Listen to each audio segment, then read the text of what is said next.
We've got Griffins Omwenga coming into the studio to talk about public speaking. And as we continue this segment this afternoon, the focus is whether or not public speakers are born or made. Welcome once again, Griffins. Glad to have you with us. Thank you, Malika. So this was something that you wanted to talk to us about today. And yourself, why don't you start by answering that question? Are they born? Are they made? Chicken and egg affair, but public speakers are not born. We are all born crying. When a baby is born, nobody is born speaking.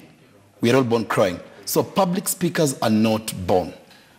Public speakers are made. So there is hope for those who feel like they may not be able to vocalize strongly enough, or they may not be able to stand up in front of a group of people and say something with gravitas. Absolutely, because you see, now, there are different aspects of public speaking. You might not have the voice per se, if you want a good voice, but that's why we have voice coaches. You might be born speaking very, very fast. A good example is me. But I've learned over time to slow down my pace. If you look at some of the best speakers from the pages of history to today, you will realize that all of them had challenges in one way or the other. But then you make a deliberate attempt to actually grow yourself and train yourself into public speaking. Okay. Look at Demosthenes, for example. He's one of the best Greek speakers that ever existed. So we hear from the pages of history. It is said that he had a very heavy tongue. He had a lisp. And to counter that, he actually had to put pebbles in his mouth, as a way to train his tongue. Wow.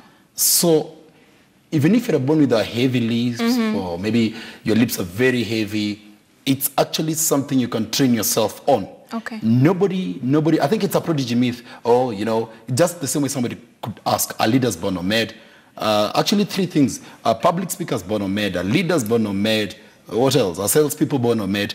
You make yourself into anything that you want to be. The question is then, how soon or when is the best time to start training yourself into that? When you want to go into it, and you said like the people who train you, how soon can you go into it? What age can you start these things? Fantastic.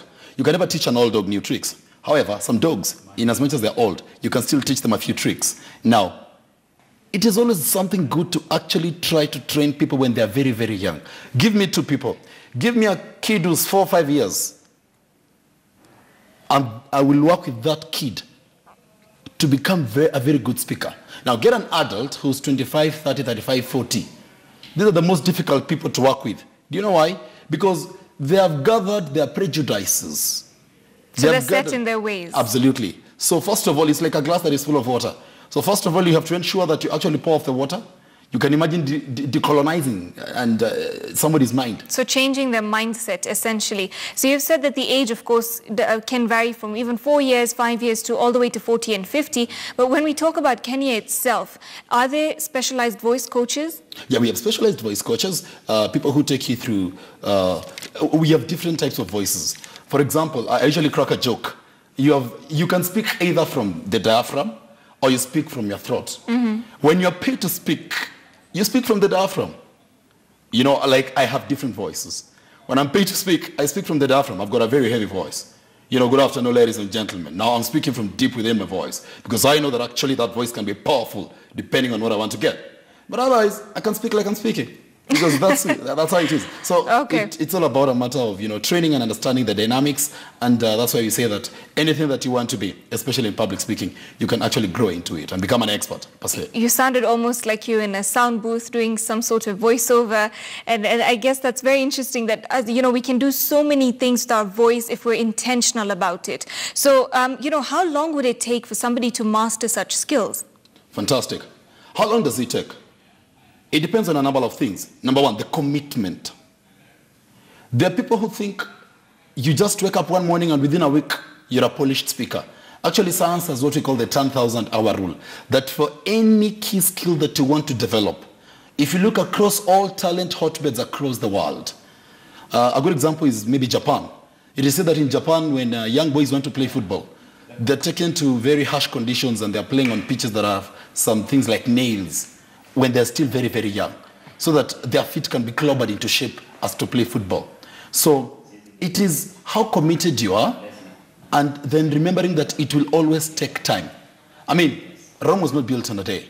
So if somebody tells you that you can get into a program and within 3 days you're a good speaker, they'll be lying to you. And just like any other skill, I usually tell people, life is about becoming. We are always work in progress.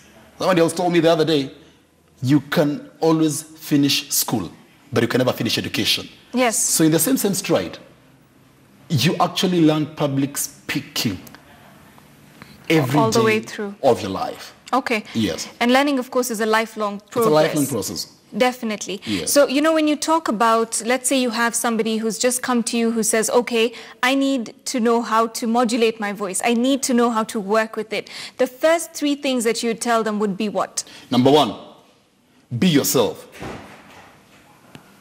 Be yourself. I don't believe in telling somebody, or try to be like somebody. No, be yourself. Mm-hmm. Number 2, your tone of voice speaks a lot. Your tone of voice speaks a lot. The tonal variation, just like a good song.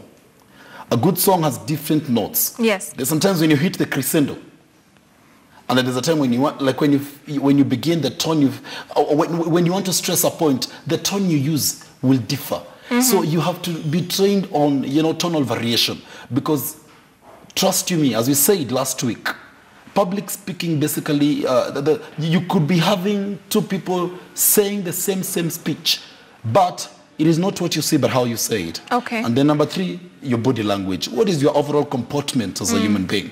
If you want to go and talk to guys, how do you comport yourself? How are you dressed? Even the way you're dressed itself, it speaks to public speaking, because public speaking is the human being in totality. Otherwise, then you'll be reduced to a robot. That's why I don't believe in PowerPoint. Okay. Yeah. And even as we close up this conversation, Absolutely. because of the time we have, you've given us some very interesting tips there.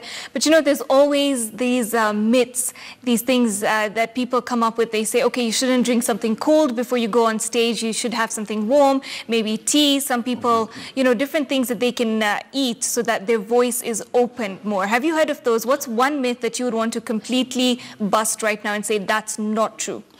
I use myself as an example. Mm-hmm. I really reduce my intake of sugary products because sugar in a way gets to the throat and it clogs you up.